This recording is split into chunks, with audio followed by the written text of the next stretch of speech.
didn't think Whitewater was going to miss a shot. I don't think they did. It felt like in the first half. But it was more about us in that second half, just picking up our intensity. You know, this group has prided itself on the defensive side of the floor and just the passion that they play with, man. You know, we're a tough team. And you know, I don't think we were playing as tough as we could. And we talked about it at halftime. Like, it's 9 o'clock. By 10 o'clock, this game's going to be over. What are we going to regret? You can't regret anything, man. If we lose, we lose, man. It's been an unbelievable year.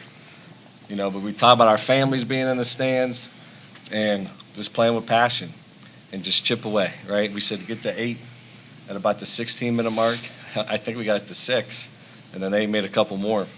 But just the true heart and some leadership out there with these guys is incredible. You know, I think you want to second-guess yourself of what you're running and things, but it always starts off really well with him and him, starting with the offense, and then we kind of figure out from there. I mean, if you would have told me we would have been 1 of 18 from 3, I would have told you we would have lost the basketball game. But just that grit and toughness, just kind of, you know, get that momentum swinging a little bit. So, you know, hats off to them. They are phenomenal, unbelievably well coached. But hats off to my guys, man. That's a tough basketball team. Questions? Who's got it right there? Start. Coach, can you elaborate a little bit on that first 10 to 15 minutes of the game? They really jumped out on you guys, and you mentioned them shooting it well, but were you guys ready to play? Did you feel like you got the intensity? Yeah, I mean, we were certainly ready to play. I mean, we're in the Final Four, right? We're ready to play. Now, playing well is a whole other thing. And, you know, teams haven't really shot it like that on us all year. Now, to be honest with you, were we playing as hard as with that emotion? Probably not. There's definitely some nerves. You know, it's been a long few days waiting up to this game. You know, but then once we settled in, I felt like we can crawl back, and then they just make another one, you know, and another one. But I think at the end, that last 3 minutes of the first half, to kind of get us back within some distance, it was 20, 19, and to get it to 13 felt like a big deal for us. And we had some guys with fouls. We played through it, and you know, these guys have led us all year. They have the right to do that. And then people can yell at me if they foul out. I don't care, but we're going to trust them immensely. Yeah. Who's feeling it right there? Colin, there was a stretch there late when you guys were making your final push to take the lead where you got to the basket about 3 times in a row. Can you talk about that little flurry offensively on your end? Coach Spires, he always tells me, you know, like if I'm not hitting shots, I need to get to that rim. And so the first time I was seeing how he was guarding me, and they were like trying to let me drive. I think they were icing the ball screen a little bit. And so the first time, I think I came off of it, and I seen it, but then like I bounced back. And I told Jeffrey, I said, let me get it again. And then I drove, and I told Phil, I said, I see it now. They're giving me everything I want. They want me to drive. They don't want me to shoot it. And, I mean, what honestly helped was that fadeaway corner 3. Like, I'm a guy where some people believe, like, you know, you hit a 3, you get going. But all year, if I needed a 3, so then I just started attacking because they kept giving it to me. So you did that. You did attack from the left wing twice. Then you go hit that 3. Then you come back to that spot, and looks like he's trying to take the baseline away from you, do something completely different. Tell us about that. It was all a read. From, like I tell them all the time, what I learned at Youngstown State a lot was reading ball screens. So I seen when I drove left both times, and then once he tried to cut me off, I was like, okay, we can read it the other way. Come off the screen, find something, got to the rim. So it was just all a read. Yes, sir.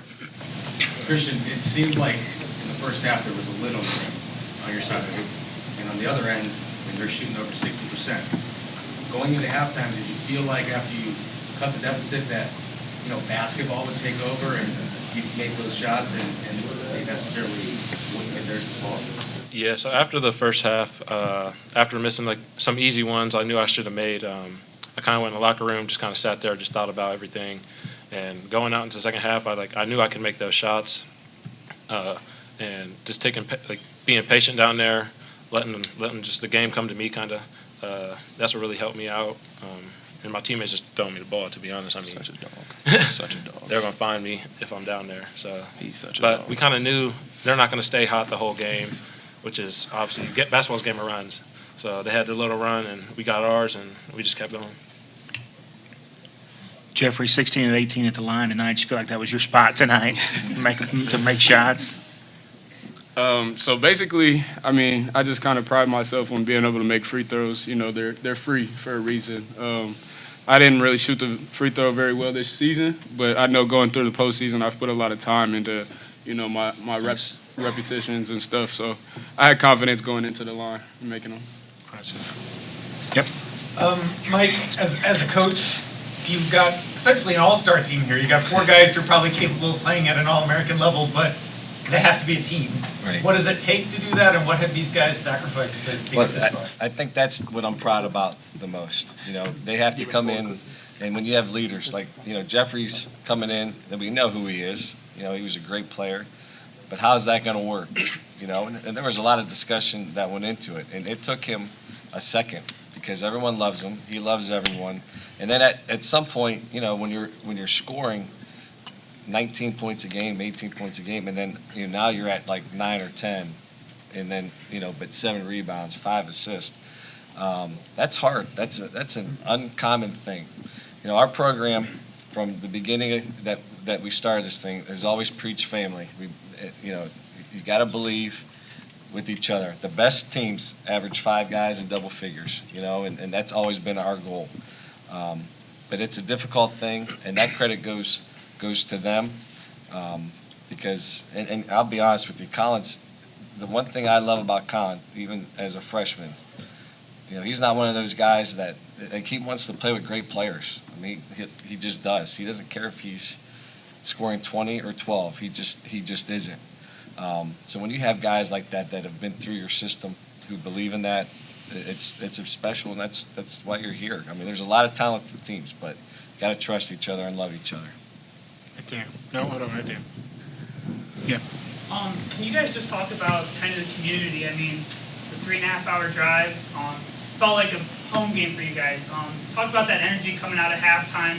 You guys got on that run, and it seemed like you guys just kind of fed off that energy from the crowd giving to you guys. Can we do it? I got this one. So basically, we preach family, and it's just kind of going through from like the parents, players, the players' families on. So when I first got here, I met Colin's family, I met Christian's family, and I met Darrell's family, and they've just all kind of taken me in, and they all call me their son. So there was no doubt that they were going to make the trip and support us because they've been there every step of the way. Coach, first of all, congratulations. The program's first ever 30-win season, program's first ever for an NCAA championship game. Maybe one of the unsung heroes, Logan Hill. Going the first half, finished at half that momentum carried over. He made that big layup, and then I think the second half he may have had that huge block. Right. Kind of maybe elaborate kind of what he means to the program and the other kind of like the other parts coming up, stepping up when they matter. I mean, he epitomizes what our program is. He came back and knowing that he's going to be behind Christian, and like he ever once, he doesn't even make a face. He's there at first in practice, works his butt off because he wants to be a part of something special. He wanted, he was a part of that 2019-2020 group, and he knew what that feeling was like. So he stayed the course. He's going to finish his MBA here, him and Braden Poole this summer, which is what I'm excited about. And you get to play basketball with your brothers, So it's, COVID had some bad things, man, but it's the one good thing that some of these guys get to experience something that they missed. Because as bad as it was for us to miss that Sweet 16 journey, that next year was awful, fellas. I mean, that was a brutal time in my life and their lives. I mean, Christian was a freshman, and he was in quarantine in this house, and we're trying to deliver food. I know we don't want to go back to that time, but I don't know if people really appreciate the toughness that these college students, athletes, had to maintain to get through that. So for us, this is like exhale. It kind of all came back. Jeffrey, I heard Coach talk about your transition coming in from Wilmington, adjusting, accepting a new role, that sort of thing, but can I hear you talk about that a little bit? So I'm very thankful for Wilmington. I mean, without them, I didn't even really have a chance to play college basketball. So very thankful for them, and I feel like the coaches there prepared me for everything. Coach Mills is like a father figure to me, a great mentor for me. So, like, basically when I was leaving, me and him had so many conversations, and he was like, you've worked for this moment, and he was all for it. And we've always talked about just doing whatever it takes to win. And from when I stepped foot at Wilmington, I just wanted to win. So then when I got here, it was no question. Whatever coach asked me to do, I was going to do it. Whether it was come off the bench, I mean, we had conversations about that, and I was like, Coach, I don't care. I just want to win. And then being with these guys, like, I can't explain that feeling, how they brought me in, but it's been wonderful. Colin, can you kind of talk about the Sweet 16 team in 2019 and what's different with this team? How you guys only made 1 3 today. Maybe last year's team even you missed threes and you kind of get down. This year it's different. You miss threes and you guys are going right for the rebound and kind of trying to take it at a team instead of just trying to shoot a 3 every time. This man sitting right next to me. If I'm being honest, man, that might be the biggest difference. We had a team. We had some dogs in that 2019 team. Logan was fresh off of Toledo, I think, and Logan was a dog then. We had Big John, we had Devontae, we had Nate. We had a lot of guard power. And this year, Christian Parker, like, he's just, I can give you a whole book about how much I love Christian, man. But we put, for him to be 20 years old, and we put our trust into him as a 20-year-old, and for him to lead us the way he does as a junior in college, and a bunch of fifth-year guys, like, it's crazy, man. He's a player of the year for a reason, and it starts with him, and that's the reason why. Speaking of leadership, it seems like anything Coach preaches, asks of you guys, it seems like you guys buy in immediately. Not everything, but thank you.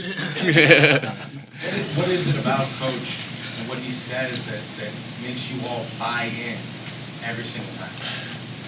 To me, I feel like he's not just a coach. Coach Philon is more like an uncle. You know, he's like that funny uncle at a barbecue. You know, he like everything. You know, we're in his office every day before class. We sit on his couch. Sometimes, like, we sit there, me and Jeff, we watch Netflix. Like, we just have fun. And he's, like I said, he's more than a coach. It's not always just basketball with him. You know, it's life situations. It's helping you to be a father, helping you to be a great man. Like, it's everything more than just a coach. So the least we can do is he asks us to go put that ball on the rim or go play defense. We're going to do it. Guys, a little different than the last 2 weekends. You now got a day off. How does that change your preparation? I'm ready to play. I'm not gonna lie. I'm ready to play. I absolutely love the day off, especially being a fifth year. I'm ready to go. You know, knees kind of hurt a little bit, elbow kind of hurts a little bit. So, you know, that day off kind of gives me a chance to relax and take a break. The back-to-backs were kind of brutal. Christian? To be honest, I'd rather play back-to-back. I'm going to go differently on that one. I'm still a little fresh. Christian will be out there tomorrow. So his game's tomorrow. So. I'll still be a little fresh, but, I mean, the older guys love the days off. But it's nice. I get, like, a little ice bath in, some treatment on the ankle, and I should be good to go.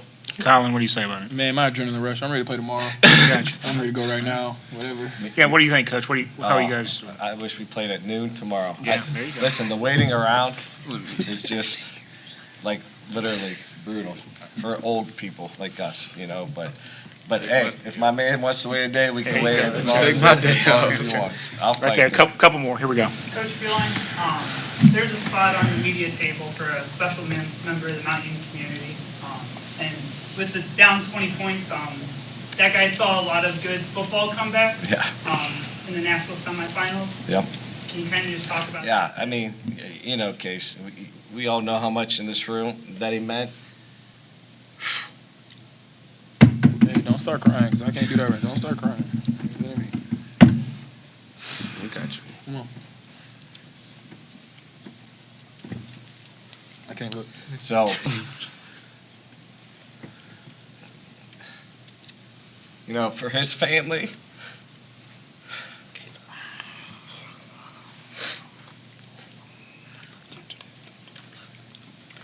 and his friends, all you guys, he's happy. So, hopefully we got one more.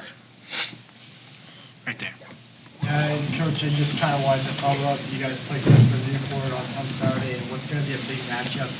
You have a team full of competitors. Just how excited are you guys to have this, one more challenge this season? No, we're excited. I mean, but what a basketball team they are. I mean, they are tremendous and long and big and strong and, but we're going to show up. I know one guy who's been watching them all year. I mean, so he knows, he probably has the game plan already, this guy right next to me. But, what a basketball team. I think they're the one in the country, for a reason. But hopefully we can exhale and just play a little bit. And if that's good enough, great. If not, then you tip your cap. It's been an incredible season. Here's the one thing I know, and I remember on our state championship team when I was a high school coach in 2010. It's awesome to know your last day with a group of men. You know what I mean? Like, this is our last day, win or lose together. So it's pretty awesome. That's a great feeling. Not when it's over, but it's a great feeling to know when it ends. Okay, thank you, coach and players. We'll see you tomorrow. All right, thank you.